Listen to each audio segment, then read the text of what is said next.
Halo anak-anak, Assalamualaikum warahmatullahi wabarakatuh.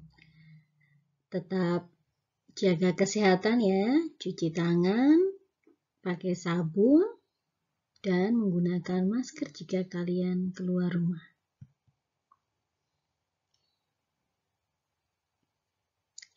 Hari ini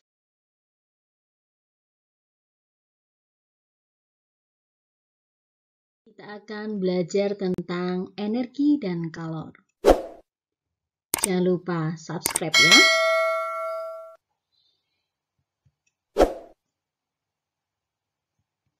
Dan tetap di rumah. Termokimia.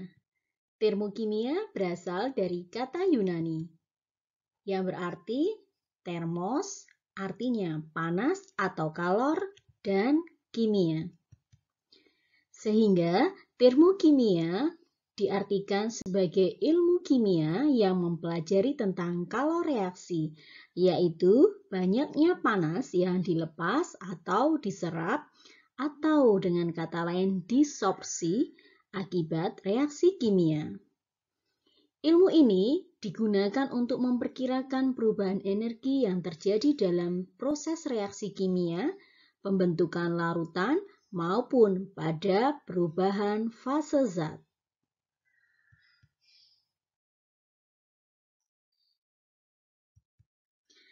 Kalor reaksi merupakan jumlah kalor yang dibebaskan atau diserap pada suatu reaksi. Zat atau sistem yang menyerap kalor, maka energi dalam zat atau sistem akan bertambah. Tetapi jika zat atau sistem dia melepaskan kalor, maka energi dalam zat atau sistem akan berkurang. Setiap zat mengandung sejumlah energi yang merupakan gabungan dari energi potensial dan energi kinetis. Temperatur dan tekanan. Temperatur dia adalah pengukuran aktivitas molekul dari substansi. Nah, skala yang digunakan dalam pembelajaran kalorimeter ini, termokimia ini, kita menggunakan derajat K. Derajat K di sini bukan Kelvin. Jadi derajat K itu adalah suhu dalam kalor. Jadi sedikit berbeda dengan pembelajaran pada fisika. Tekanan. Tekanan adalah ukuran kekuatan yang diberikan per unit area pada batas-batas suatu zat atau sistem. Nah, skala tekanan itu adalah ATM. Nah, lambangnya P. 1 ATM itu adalah 76 cm Hg atau setara dengan 760 mm Hg.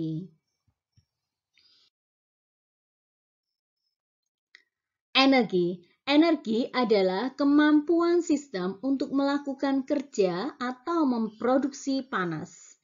Energi potensial PE didefinisikan sebagai energi posisi, sedang energi kinetik adalah energi gerak.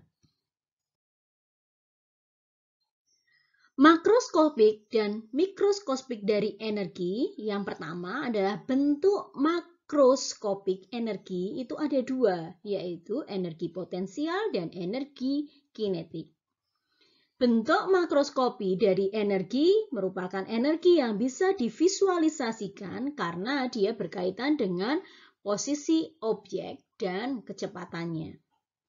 Bentuk mikroskopik energi adalah energi dalam atau dilambangkan dengan U, yaitu energi yang ada karena adanya rotasi, vibrasi, translasi, dan interaksi pada molekul-molekul dari substansi. Sedang energi itu dia tidak dapat diukur atau dimusnahkan dan dievaluasi secara langsung.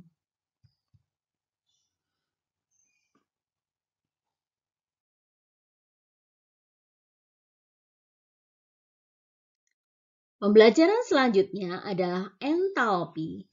Entalpi dia tidak dapat diukur. Kita hanya dapat mengukur perubahan entalpinya atau dilambangkan dengan delta H. Sehingga H itu tidak dapat diukur.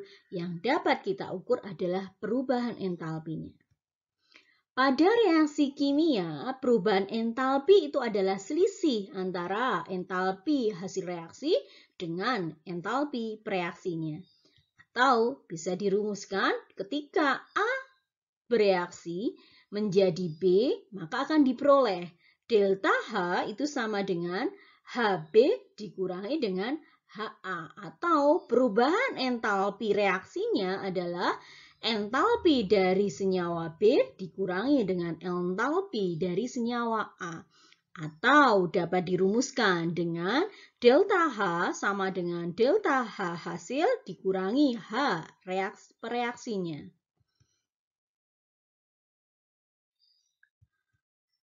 Nah, maka dapat diartikan bila H produk atau hasilnya itu lebih dari H reaktan atau preaksi, maka delta H bertanda positif. Berarti terjadi penyerapan kalor dari sistem ke lingkungan. Sedang bila H produknya kurang dari H reaktannya, maka delta H akan bertanda negatif. Artinya apa? Artinya terjadi pelepasan kalor dari sistem ke lingkungan.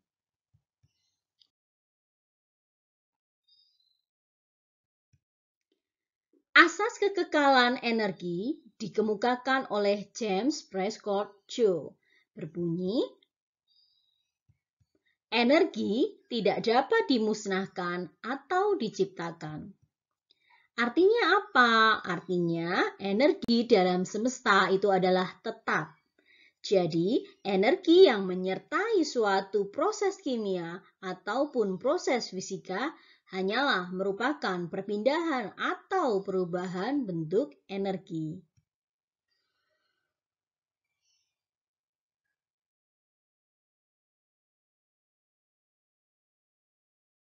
Besarnya energi dapat ditentukan dengan rumus delta E sama dengan Q ditambah dengan W. Dengan ketentuan sebagai berikut. Jika sistem menerima kalor, maka Q bertanda positif. Jika sistem membebaskan kalor atau melepaskan kalor, maka Q bertanda negatif. Artinya apa? Bisa kita ibaratkan begini. Ketika kita berolahraga gitu ya. Ketika kita berolahraga itu kita banyak keringat gitu ya. Ketika banyak keringat kemudian diartikan bahwa kita ini melepaskan kalor atau melepaskan energi sehingga harga Q-nya bertanda negatif. Tapi ketika kita misalnya kipas-kipas atau kita berada di pantai, itu kita bisa merasakan ada udara atau ada energi yang masuk ke dalam diri kita gitu ya. Sehingga kita diibaratkan kita ini sedang menerima energi atau menerima kalor. Maka tanda Q-nya bertanda positif. Kemudian, jika sistem melakukan kerja, maka W-nya bertanda negatif. Jika sistem menerima kerja, W-nya bertanda positif. Kita ibaratkan seperti ini. Ketika kita bekerja, kita akan membuang energi, gitu kan? Nah, atau membuang kalor, maka W ini akan mengakibatkan kita ini kekurangan sehingga tandanya menjadi negatif. Kita melepaskan energi sehingga energinya bertanda negatif. Tetapi ketika menerima kerja artinya sih bagaimana? Berarti ada sistem lain yang bekerja.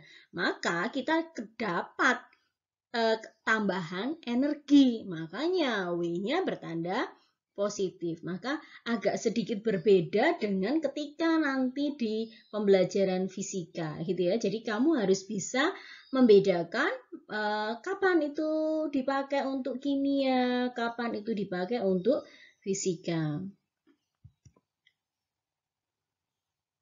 Nah, sekarang kita akan mempelajari tentang sistem dan lingkungan. Sistem itu adalah sekumpulan benda yang menjadi pusat perhatian kita. Sedang lingkungan adalah segala sesuatu di luar sistem. Nah, keadaan suatu sistem itu dapat diketahui dari variabel termodinamikanya. Dari mana? Dari tekanannya, dari volumenya, dan dari tekanannya. Gitu ya.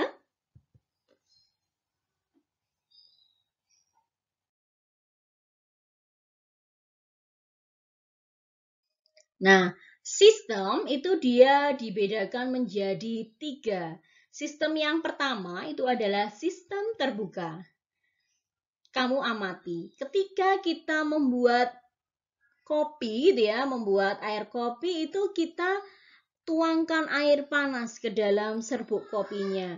Bisa kamu amati bahwa ketika air panas itu dimasukkan ke dalam kopi, maka kita bisa melihat partikel-partikel dari air itu dia akan berpindah atau menguap gitu ya. Itu artinya apa? Artinya terjadi perpindahan partikel gitu ya. Kemudian ketika kita pegang gelasnya, kita raba. Tadinya panas, tapi lama-kelamaan dia menjadi dingin. Maka artinya terjadi perpindahan kalor dari panas menjadi dingin.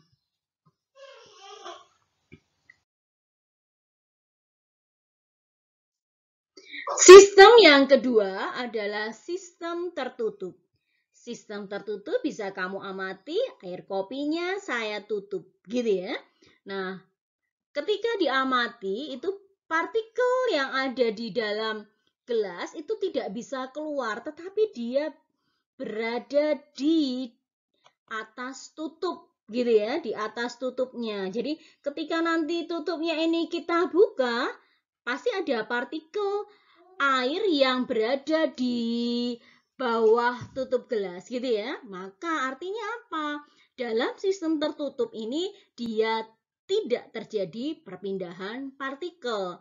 Tetapi ketika gelasnya ini kita pegang gitu ya, gelasnya teraba dari panas, lama-lama dia terjadi dingin, artinya terjadi perpindahan kalor gitu ya. Sistem yang ketiga. Sistem yang ketiga itu adalah sistem terisolasi. Sistem terisolasi ini contohnya air panas yang saya masukkan ke dalam termos. Apakah kalian bisa meraba panas yang ada di dalam termos? Panas atau dinginnya itu kita tidak bisa meraba gitu ya. Maka artinya apa? Tidak terjadi perpindahan kalor gitu ya. Kenapa? Karena di dalam termos ini terdapat ruang hampa yang menjaga kalor tidak berpindah. Kemudian ketika kita buka itu juga baru ada perpindahan partikel. Tetapi ketika dalam kondisi tertutup itu partikelnya tidak berpindah. Gitu ya penjelasan dari saya untuk materi ini ya.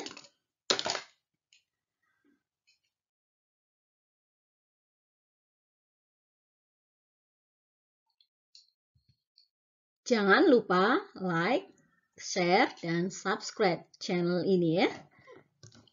Terima kasih. Wassalamualaikum warahmatullahi wabarakatuh. Tetap jaga kesehatan ya.